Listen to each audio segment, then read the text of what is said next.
Hi guys, welcome back to my channel. So today I want to talk a little bit about Coppa, YouTube's new terms of services, and how this can all potentially affect Authortubers.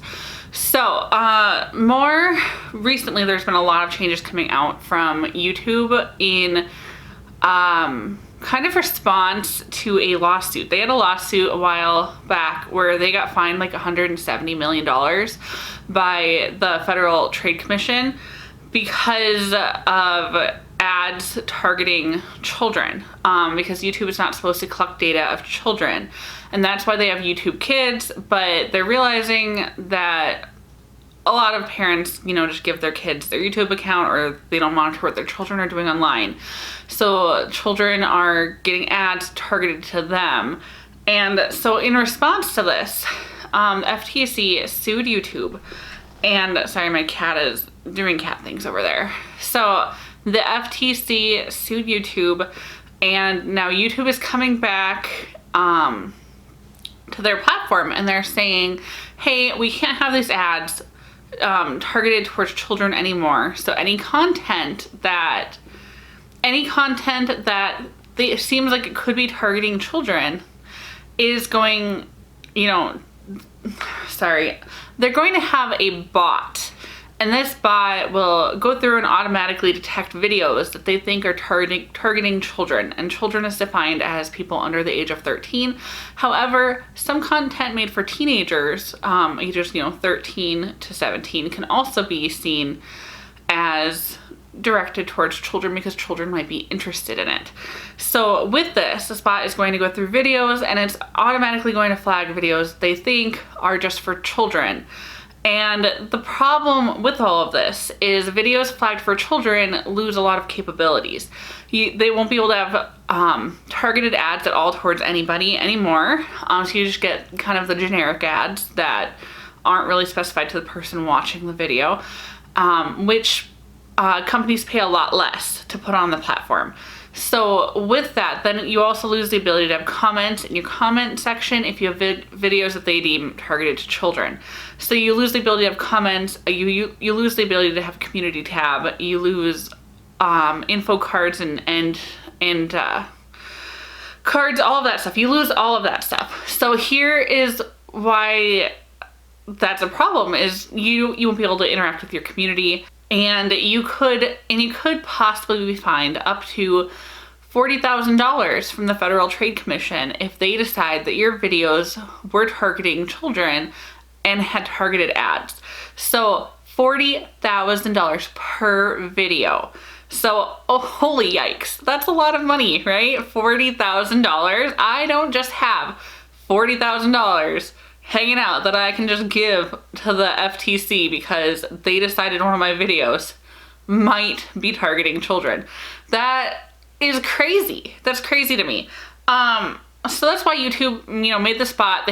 They put out a video where they talk about kind of what their new changes mean.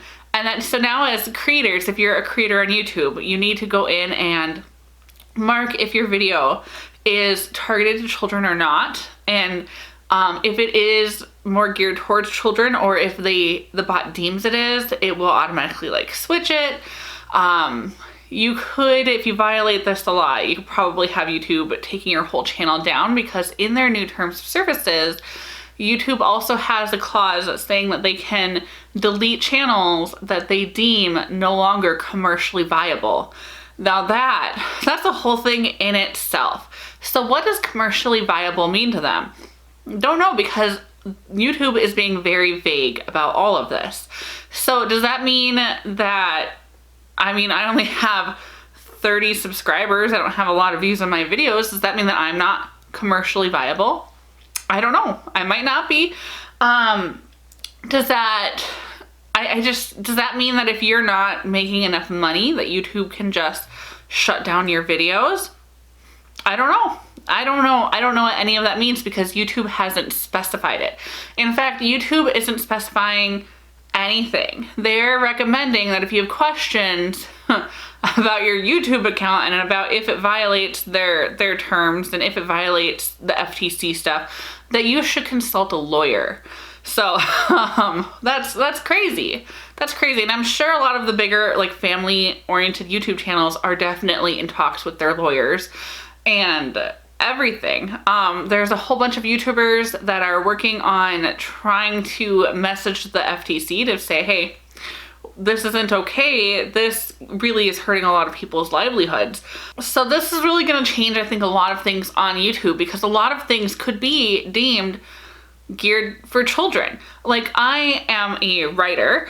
Right now I'm writing a new adult. So right now I don't feel like my videos are targeted to children, right? I don't feel like that right now. But what happens in the future? Eventually I would like to write a new adult. What happens to people that write middle grade?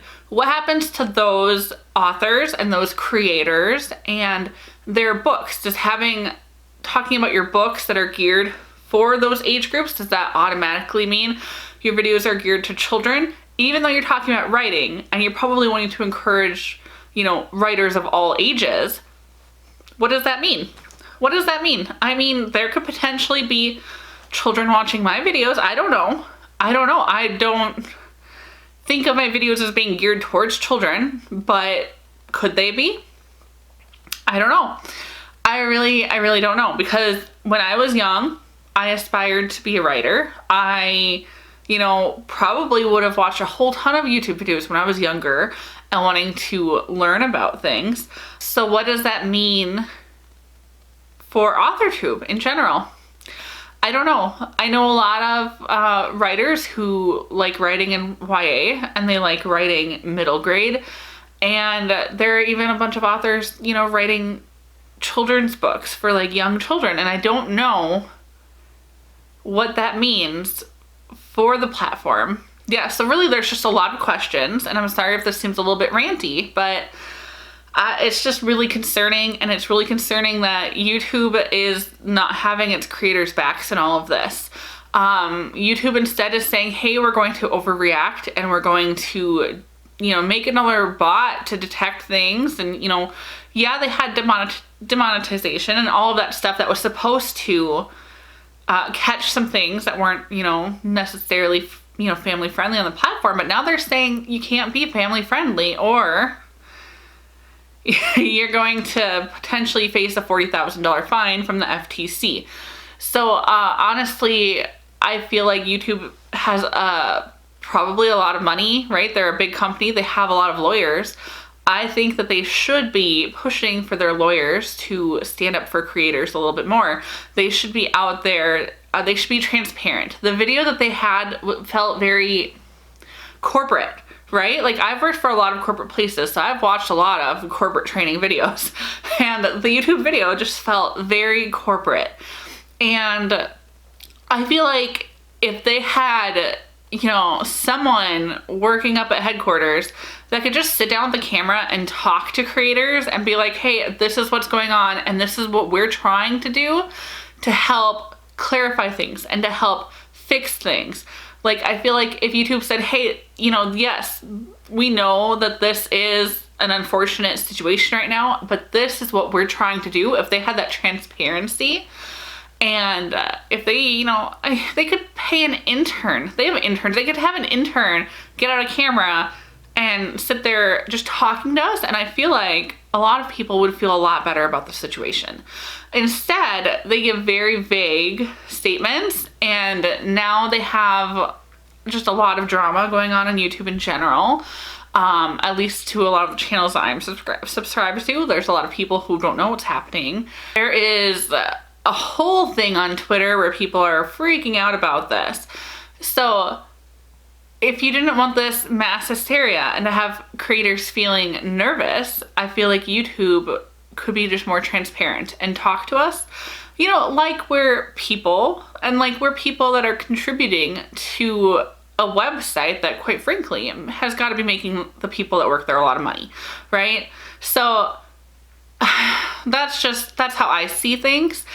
And I feel like they could be having their creators' backs a little bit more in this, because they make money off of their creators for the most part. Like, that's the advertisers, yes, but the advertisers are coming for the creators that you are watching. So I mean, so really you, the person watching this video, is, you know, the customer of YouTube. And I mean, I feel like you probably have a lot of say in things, right? I think everyone that watches YouTube videos probably has a lot of say in things. And I've seen a lot of people saying that if there was a true competitor for YouTube, that everyone is so frustrated with the lack of transparency that there are several YouTubers that I've seen that said that they would jump ship and they would go to another platform. And yes, it's gonna be really hard if anyone wants to come in and compete with YouTube. That would be really hard because YouTube is backed by Google and Google is huge, right? So my concern here is, you know, there's a really big lack of morale, right? I have worked in management for several different places, you know, retail, group homes, things like that. So I know how to talk to people. Maybe not necessarily YouTube video wise, because it's different when I'm just sitting here with a camera, but I know how to talk to people. I know how to work with people. I have had a lot of, you know, training on leadership and how to build morale and run a team, right? And I would like to think that I'm not a terrible manager. I mean, if you've ever worked for me and you're watching my video, please comment down below and let me know what kind of a manager you thought I was, and if you enjoyed working for me at whatever time you did.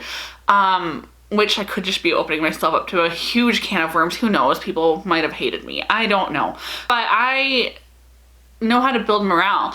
And so really, if you're a content creator for YouTube, YouTube is relying on you to make money for them.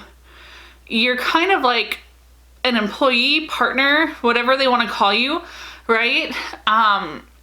So they should be more transparent and they should be more open and they should be wanting, you know, to show you what they're doing to try to fix things instead of making a lot of these decisions behind closed doors and then springing them on everyone and not communicating it clearly, not being transparent, not giving people enough time to get used to the change. And yes, places change all the time. I know this. All companies change for a variety of reasons, but giving your creators hardly any notice or information or resources besides go talk to a lawyer. All right, YouTube, you probably know how much lawyers cost because you have lawyers. Lawyers are not cheap, right? So I think that there should be more information, there should be more resources, there should be more communication from YouTube. And I don't know if there are any other Authortubers concerned about this, but I know for a fact that there are YouTubers concerned about this. And I mean, earlier I was commenting on someone's video and you know, it occurred to me, and I added it in my comment there, that, you know, wouldn't it be great if YouTube, if there was some kind of a streaming platform where they could, you know, watch videos about leadership and communication skills? Wouldn't that be great for them? And the FTC, this is kind of insane. FTC, $40,000. Really, does that sound reasonable? That is an insane amount of money. Like, really, like what kind of money do you think people are making realistically? And I know that there are some YouTubers that make a pretty lot of decent money, right? There are some YouTubers that make a ton of money, but really, FTC, $40,000? There are several YouTubers that aren't even monetized yet. Like, I am nowhere near being monetized and I can't afford $40,000 of video. That's insane. I feel like some of these laws are made by people that don't use YouTube, that have never tried to understand how people make money off of YouTube, that have never understood that most of the people making videos aren't, you know, monetized. Most of the people don't have all the qualifications to be monetized. And I don't think that they realize that. And I know, it's just crazy, right? Like, I don't know what this means for the platform. I don't know what this means for anyone's videos, really, because you can't be, you should be family friendly, but now you can't be family friendly, but it's all just in the air. And I don't know what they're going to consider targeted towards children.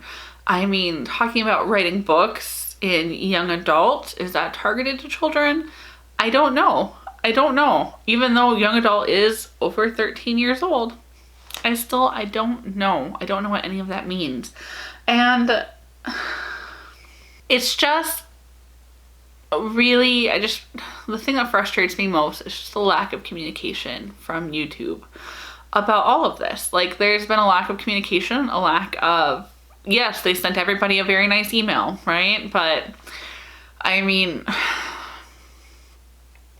they're not really showing us what they are doing to try to correct things, or to try to, to make things less severe. Like $40,000 a video, that's insane. That is way insane. I know several people who are playing video games on YouTube. I know some people that, I know some people that open toys.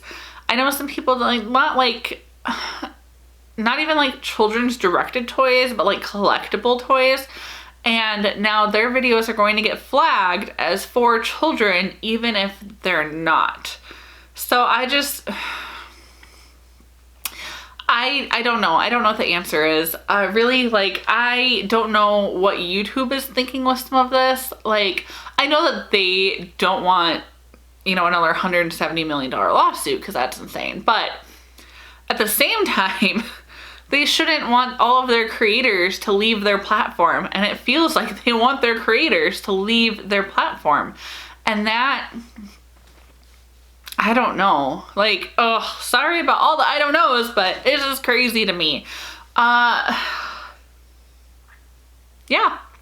So the future of YouTube is unknown. It is completely unknown. Right now I'm writing a new adult, so none of my videos are, really directed at children. However, I do videos about writing and my experiences with writing, and I don't know how that affects it. And I haven't seen any other Authortubers talking about Coppa and the FTC and the YouTube change of services, and maybe it doesn't apply to our community at all. Maybe I'm just thinking too far into it. I really don't know. If you like this video, please give it a thumbs up. If you want to see more videos from me, please subscribe. Right now I've been giving weekly updates about my NaNoWriMo progress, or currently lack of progress. So I will be making a video about that shortly, probably right after this video, because it is the second week of NaNoWriMo in. So also let me know in the comments what you think. If you're an Authortuber, do you think this affects us? I'd love to know your thoughts. If you're just a regular YouTuber, like everyone has their own areas of YouTube, right? If you're, an everyday, just regular, like you have a different YouTube channel that doesn't involve author or stuff or writing stuff, can't think of words, I guess. NaNoWriMo, I've written too many words. So let me know in the comments how you think this is going to affect your channel. Do you think the FTC will ease up on any of this stuff? Do you think YouTube will be a little bit more transparent and have our backs? I don't know. Let me know in the comments. And that's gonna be it for this video. Thanks, guys. Bye.